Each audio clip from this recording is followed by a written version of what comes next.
Good morning everyone, and welcome to my new YouTube video channel. So my name is Andy Dent, and I've never done this before, but I thought I'd give this a go because I've been watching lots of different YouTube channels. Why am I doing this? Well, I thought it'd be interesting to share the sort of projects that I'm doing and what I'm getting up to. So yeah, I am the proud owner of a Powles 46 cabin cruiser. It was built in 1978. There was only 14 of them ever built, and they were custom made specifically for the Mediterranean market. The Powles boats were originally designed by Bernard Olesinski, who I believe went on to design for Princess in the sort of mid-80s. Powles were built from 1978 to about 1983, so this particular one is an earlier model, and I've had it now for about 14 years. And I've done quite a lot of work to it, but it needs a lot more work, and this is the reason why I thought I'd actually start this video log, is to show you what I'm doing. And also I have a long-term plan in terms of where I want to get to and what I want to do in the next couple of years, and Dreamfinder forms part of that plan, but mainly as a stepping stone, so I wanted to talk a little bit about that as well.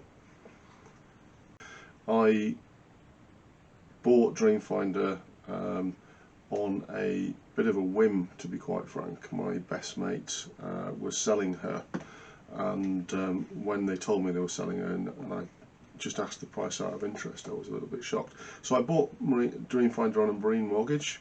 That was paid off about 6 years ago, so since then I've been enjoying her. So when I bought her, she was in Portishead near Bristol, and I was living in Birmingham, so it was only about an hour and a half to get down there. And for the first couple of seasons I was down there pretty much every weekend and every minute I could spare, which was fine until we started to get some problems. Now my mate bought Dreamfinder 2 years, and he had her for 2 years before I bought her. And to be fair to them, she had a lot of mechanical issues and a lot of quite expensive things. So they did do some fairly major work to her to make her seaworthy. They brought her around from Gosport to Portishead, around Cornwall, Land's End, and into Portishead. And yeah, they did that without any bilge pumps, no working bilge pumps apparently. When I bought her, they'd replaced the diesel generator. They'd done a lot of work in terms of the rear deck. Unfortunately, the work that they'd done needs to be undone. We'll talk a little bit about that as we go along, but the diesel generator is a good generator, and that's a nice professional install. They've done a lot of other things as well. So what I got was a good solid boat that was a little bit tired decoratively, but very nice, and a very nice potential liveaboard as well. So I was quite pleased with her. As I say, it's the first boat I've ever owned, so we had her sideways on in the sea lock and all sorts to start off with. It was not pretty, but I got used to it and got quite serious about it and really enjoyed it. The trouble is, I have moved, so I'm now living just outside Manchester in England, and Dreamfinder was based on the south coast in Southampton, which is a good 4 or 5 hours trip, so it no longer became a nice easy weekend break. And as you'll see when we go through some of the later videos, there's quite a lot of issues that she's got that need sorting. So I needed to bring her closer so we could spend some time with her, or sell her. So those were the two choices I had. Yeah. So at the beginning of 2020, I did actually try putting Dreamfinder up for sale, and of course then COVID happened. A little bit of interest, but not a lot, as you'll see when we go through some of the issues that she's got. That put a lot of people off. The back deck is leaking quite badly, and as a result of that, the rear cabin has been stripped. in preparation for replacing the deck, and so people couldn't really see past that. We went into lockdown, and I was out of contract with the marina, and I didn't really want to lock myself into a further 12-month contract on the south coast, with me being up in Manchester. So we had a bit of a decision to make, and out of contract it was costing me £1,000 a month to keep her where she was, which was ridiculous, particularly as I couldn't use her. So what we decided in the end was that we would move her. And we would move her up into the Irish Sea, where we're about an hour's drive away. So we decided we'd move her up onto the the Irish Sea, somewhere around the Lune, River Lune, which is yeah, it's not the world's nicest coastlines to sail, but it's very convenient. And what I thought we'd do is bring her up and put her into somewhere that is much cheaper, and also somewhere that has a yard, so I can get her up under cover to get the decking done. So in June we decided we would actually sail her around to Glasson Dock, which is near Lancaster. We did quite a lot of preparation because I wanted to make sure that everything was okay. We'll talk about the re-engineering of Dreamfinder and the sea trials and all the other bits and pieces, but basically we had a lingering issue with the engines that I wanted to sort, and I also was concerned that the deep sea seals hadn't been changed for, well, since I got the boat really. So I wanted to make sure that before we actually set off on what was going to be about a 600-mile journey, we had her checked out and everything was okay. So we pulled her up onto hard standing in April. My mate Brian, who's a Volvo trained engineer, came on board, and he did a shed load of work. So we dropped the shafts, we replaced the shaft couplings, we replaced the cutlass bearings, we replaced the deep sea seals. He took the fuel pumps off to get them tested, and it turned out that they were shot, and that was the reason why we weren't getting the full speed that we were expecting to get. So we had the fuel pumps refurbished, and we splashed on the 9th of December, which is 9th of June, sorry, that's my birthday. And we set off on the 10th. Okay. Now, officially, the UK was still in lockdown. The marinas were open, but not for visitors. So the plan was to go around the coast of England and try and find as many anchorages as possible on the way around, and literally just stop for fuel. So we did from Southampton to the Irish Sea in just over 5 days. And we did really well. So again, that'll be subject to another video, so I'll talk you through how we went on. The trouble with Glasson Dock is that it's got a very, very short tidal window, and unfortunately I missed it. So we ended up in Fleetwood instead, which actually was quite fortuitous because it's quite a nice little marina. It's a working fishing port, and it's got quite a nice atmosphere to it, even though lockdown was on. So we've actually stayed in Fleetwood.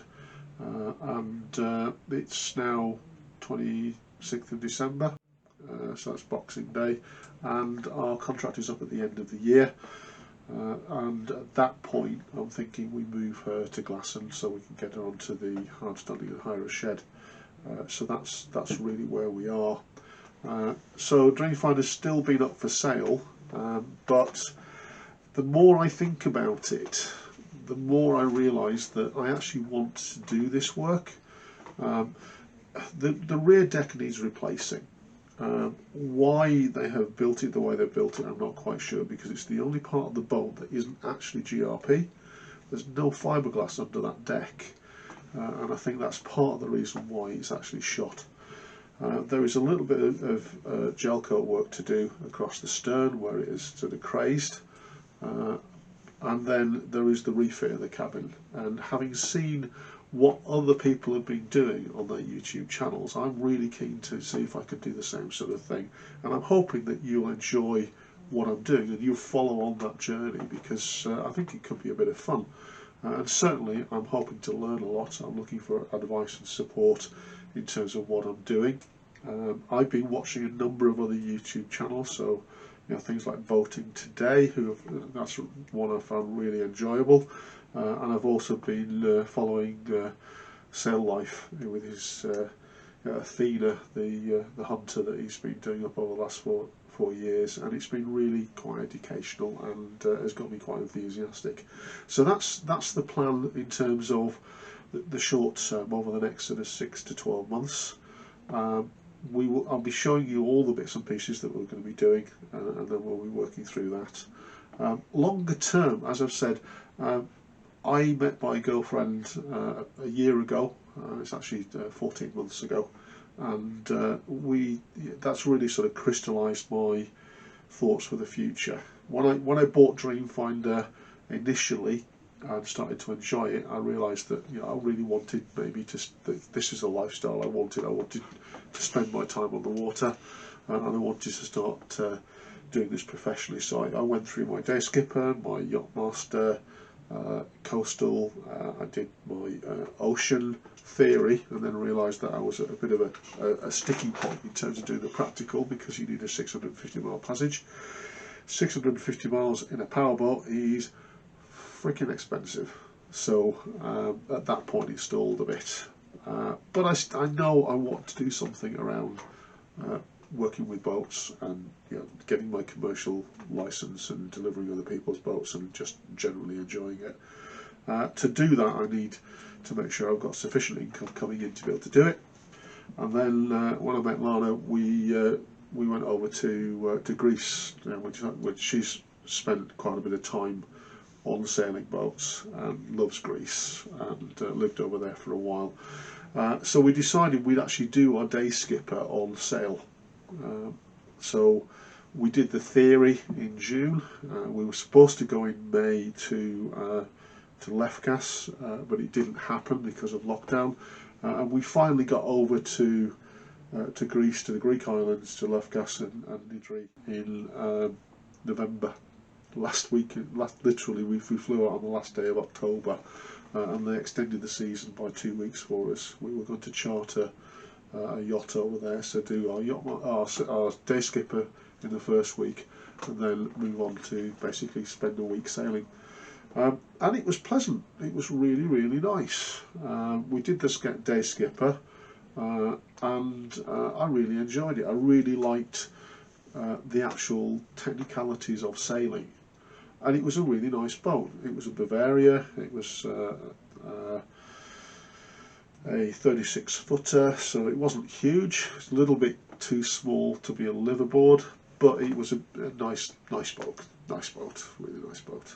Unfortunately, the last day skipper, Greece entered lockdown, and we were basically stuck. We couldn't go anywhere. They weren't allowing boats to move, and so we ended up having to cut the holiday short and get back to the UK. But it's got me thinking and really enjoying the idea. Back 2 or 3 years ago, I went to the Southampton boat show, and I went around a 36-foot yacht then, and I liked it, and I liked what they were talking about in terms of price.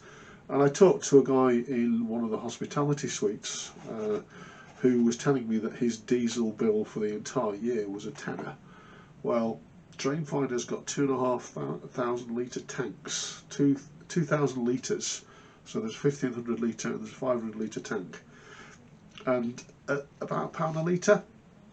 Yeah, my diesel bill's a lot more than that, and at full chat those engines will use 60 litres an hour each. So it got me thinking, and having spent a week in Greece sailing, I got the bug. So I've been looking online for something around about the sort of late 40, early 50 foot mark, something with 3 cabins that will act as a liveaboard. I would like something that has got legs, so a blue water sailboat as well.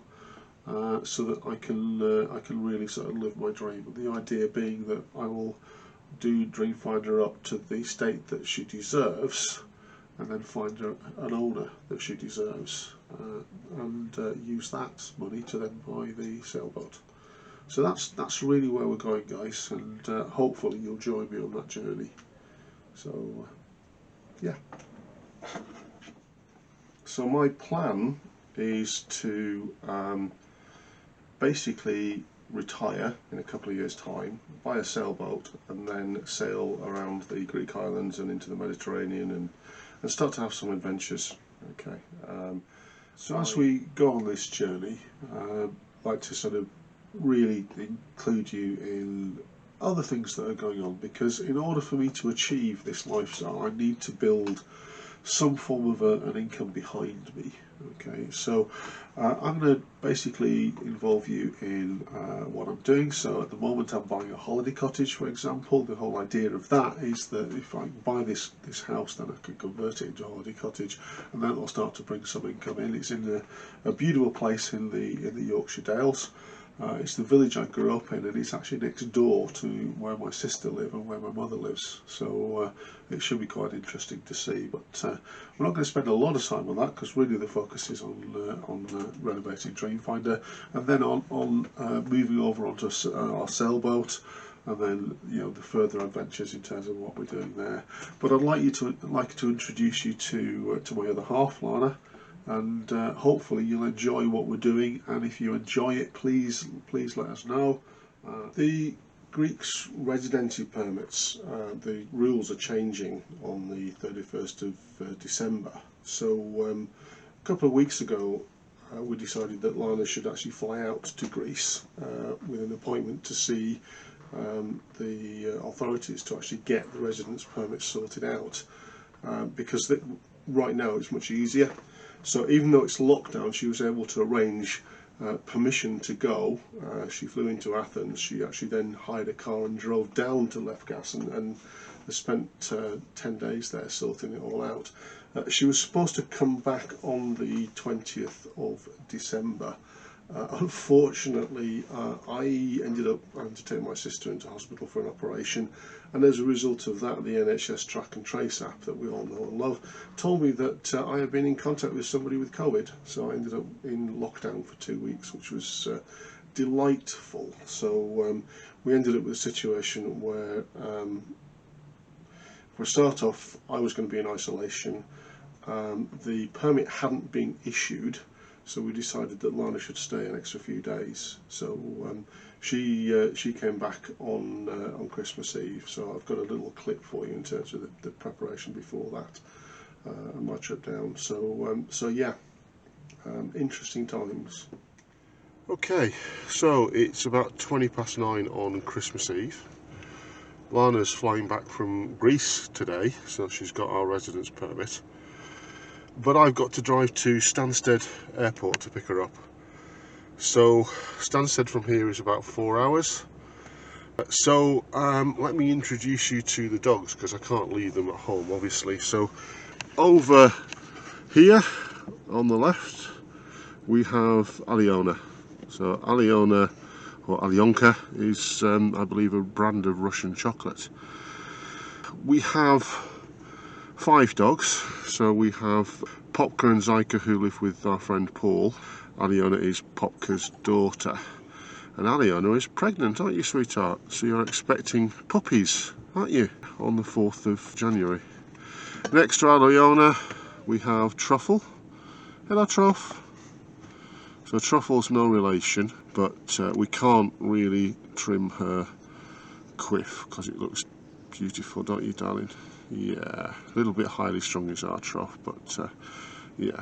And then over here we have little Strelka. Hello, baby. Hello. Yes. Oh, thank you. Can you sit back down, please? Good girl. Okay. Good girl. So yeah, so Strelka is our latest pup. Lana breeds Cocker Spaniels, English show Cocker Spaniels to be precise. So as I say, Aliana is expecting on the 4th of January. Strielka was born on the 4th of August, and she was the only surviving puppy of a litter of 4 that Zyka had. The first puppy that was born dead, and it was half a kilo, which is huge. The second puppy was only 125 grams. Strielka was the third puppy. She was 460 grams, so she was also a big puppy. And then the final puppy was 200 grams, and she lasted 2 hours before she passed away. She had a lot of trouble breathing. The 125 gram puppy, little boy, we called Rocky because he was a fighter, but he was very underdeveloped and had real trouble latching on to suckle, so you had to stay with him constantly. And I stayed with him overnight, and he was gradually getting weaker and weaker, and it was quite obvious that he was not going to make it, unfortunately. So I ended up having to move on to formula because he couldn't actually suckle, and he passed away. He lasted 17 hours, which was a real tragedy. So we made a box for them and buried them under the tree in the garden, so they're still with us. But because of that, we ended up with Strielka, and we couldn't bear to part with you, could we, sweetie? Hey, where are you off to? So yeah, so we weren't planning on keeping her, but we just couldn't, and she's an absolute darling. A little bit worried at the beginning because she was a bit of a late developer in walking and what have you, but she's absolutely fine now, aren't you, sweetheart? So I'm going to get on the road. I've prepped, so I've got puppy kibble for Strielka, I've got dishes, I've got about 2 litres of fresh water for them. I'm going to stop on the way down and stop on the way back as well, so they should be fine. And I've got little treats for the 2 big dogs as well, just to keep them happy. So yeah, I will see you on the other side. How does it feel to be home then? Good. It's good to be home. Alright, so did you manage to get your residence permit sorted? Yes, I am a resident of 3 countries now. Right, okay. I've got two nationalities and residency. Excellent. Okay. Well, welcome back. We missed you. I missed you too. Let us know. Thank you. I am desperately learning as we're going along, so I bought a very cheap camcorder for this video logging. I'd like recommendations in terms of something that is reasonable quality but also quite affordable. At the moment I'm experimenting with video editing software. I run a Windows 10 laptop, so unfortunately Macs are out of the equation at the moment, but again, if you've got any recommendations in terms of video editing software, that would be great. And I think I need to have a better sound system as well, so I'm looking at buying a wireless microphone and seeing how that will work with this sort of setup. So again, recommendations, suggestions, anything you'd like to see, that will be really appreciated.